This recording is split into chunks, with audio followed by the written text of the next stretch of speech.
So this time, before I pull up the embroidery design, I pulled up the crosshair that was provided with your embroidery designs, and I'm just going to stitch that right onto my sticky stabilizer.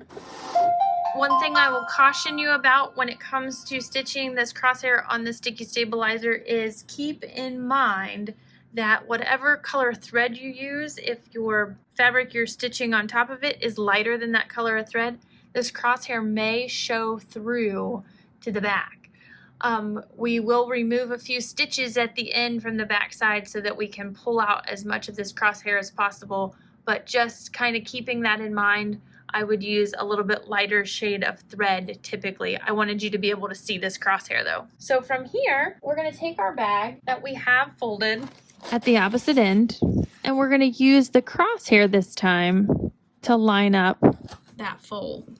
We're working on the opposite end of the bag. So again, the short side and the handle will be to the right, and the long side, the extra that we've already stitched on, is going to be off to the left. And then we're going to open this up, check to make sure that falls on that line, and stick it in place. So again, we could use these markings on our hoop to make sure that everything's nice and straight, or you can stitch that crosshair out onto your stabilizer, or you can use both. Once you've stitched the crosshair though, and you've stuck your bag down in place, you're going to want to make sure that you go back on your screen, erase your crosshair, and call up your other bunny.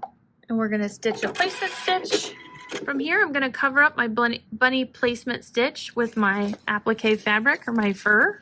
Again, if you have a direction you want that to go or that fur to run, make sure you check that before you put it on.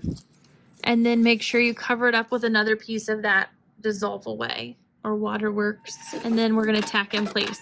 Again, using Kimberbell tape here, not a bad plan. If you're comfortable and confident, gently walking your fingers, I'm okay with that. Just make sure you're not putting pressure on the hoop so that it can't move in the direction it wants to go. Also, don't sew over your fingers, it hurts. From here, we're going to remove the hoop from the machine, and we're going to trim the fur away from the stitches. Once we have the fabric trimmed away, we're going to go back to the machine, and we're going to stitch the pretty decorative stitch around the edge of the bunny.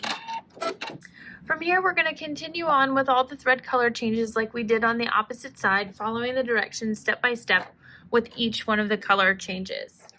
So now side 2 of our bunny basket are both embroidered and completely finished. So from here, I'm going to remove this from the hoop just like I did before. It's just a tearaway, and I'm going to trim around those Easter eggs that I didn't trim around already.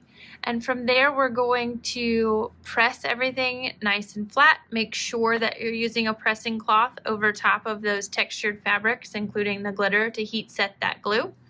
And then we will come back and get ready to start sewing and assembling this basket.